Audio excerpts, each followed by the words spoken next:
मैं मानता हूँ ये लोकतंत्र की जीत नहीं है, जरूर है मोदी शाह की जीत। राहुल गांधी बार बार बोल रही थी ममता दीदी का ये बहुत बड़ा अपराध है, राहुल गांधी की बात माने नहीं। राहुल गांधी ने जो जो कहा है वो सच हो गया है। दूरदृष्टि वाला नेता है, विजन है उनको। तो पश्चिम बंगाल का तमिलनाडु का चुनाव चोरी कर लिया। एसआईआर के माध्यम से लाखों वोटर्स का नाम काटा गया। जय पराजय में 11 लाख का डिफरेंस है मेरे हिसाब से, और लगभग 90 लाख और काटे गए। तो जीत कैसी? तो मोदी शाह की जीत हो सकती है। जिस तरह से देश के प्रधानमंत्री, गृह मंत्री एक महीना तक डेरा डाल कर बैठे थे, नतीजे पहले फिक्स किए जाते थे और बाद में चुनाव किए जाते थे। ये जीत कैसे हो गई? मैं मानता हूँ ये लोकतंत्र की जीत नहीं है, जरूर है मोदी शाह की जीत। ये लोकतंत्र की जीत नहीं है। जिस तरह से पश्चिम बंगाल हो या और राज्यों में एसआईआर के माध्यम से लाखों वोटर्स का नाम काटा गया, इनको वोटिंग का अधिकार नहीं मिला, लाखों लोगों का। ममता बनर्जी का डिफरेंस कितना है? 11 लाख का है। जय पराजय में 11 लाख का डिफरेंस है मेरे हिसाब से, और लगभग 90 लाख और काटे गए। तो जीत कैसी? तो मोदी शाह की जीत हो सकती है। जिस तरह से देश के प्रधानमंत्री, गृह मंत्री एक महीना तक डेरा डाल कर बैठे थे पश्चिम बंगाल में, तमिलनाडु में, क्योंकि उनको किसी भी हालत में ममता जी को हराना ही था। कूक या क्रूक, पाप से या पुण्य से, लेकिन पाप से हरा दिया।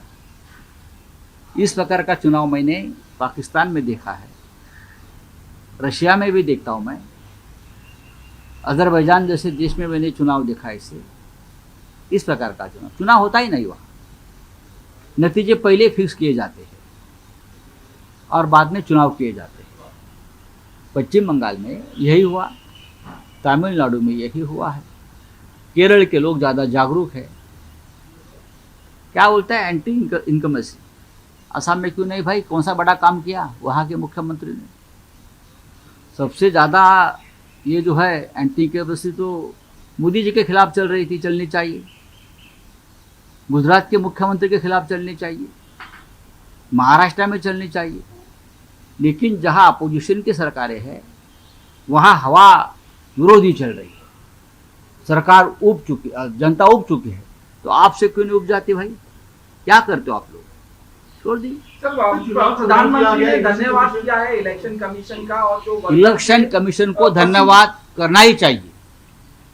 और जो गणेश कुमार जी है उनको इंडिया गेट के सामने लाकर उनका बीजेपी ने सत्कार करना चाहिए, सम्मान करना चाहिए, और उनको भारत रत्न भी देना चाहिए, और नोबेल पुरस्कार के लिए उनका नाम भी आगे भेजना चाहिए। जिस तरह से चुनाव आयोग ने काम किया है देश में, अभी के चुनाव आयोग ने, लोकतंत्र नहीं है उसे लोकतंत्र है, और निष्पक्ष चुनाव नहीं कहते उसको। ये बीजेपी के साथ उनका अलायंस हो गया, इसलिए बीजेपी जीत गई। सर, राहुल गांधी ने सवाल उठाया कि ये जो वोट चोरी किए गए हैं, चुनाव चोरी किया गया। डेफिनेटली राहुल गांधी बार बार बोल रही थी ममता दीदी का ये बहुत बड़ा अपराध है, राहुल गांधी की बात मानी नहीं। अगर राहुल गांधी जी के साथ ममता दीदी बैठती, चर्चा करती, तो कुछ नतीजा और भी आ जाते। राहुल गांधी ने जो जो कहा है वो सच हो गया है। दूरदृष्टि वाला नेता है, विजन है उनको। तो पश्चिम बंगाल का तमिलनाडु का चुनाव चोरी कर लिया। सर, आपने क्या कहा, जब दिया बड़ा होता है तो पतन होने लगता है, प्रधानमंत्री के बारे में कहा? नहीं, देखिए, जब इंदिरा गांधी चुनाव हार गई, कांग्रेस चुनाव हार गई, तो पूरे देश में उनकी सत्ता आई, सभी राज्यों में उनकी सत्ता आई थी लगभग। लेकिन लोगों ने इंदिरा गांधी को हरा दिया। यही मोदी जी का हाल होने वाला है, ये बीजेपी का होने वाला है। उनको लगता है पूरे देश में हमारी सत्ता, हर राज्य में हमारी सत्ता आ गई, अब हम चक्रवर्ती सम्राट हो गए। ऐसा नहीं है। जब जब दिया बुझता है तो उनकी जो हमारे मराठी में बोलते हैं वो, हाँ, वो बड़ी हो जाती है, आग जोर से आती है, और झपकन बुझ जाती है। बीजेपी का यही होने वाला है। सर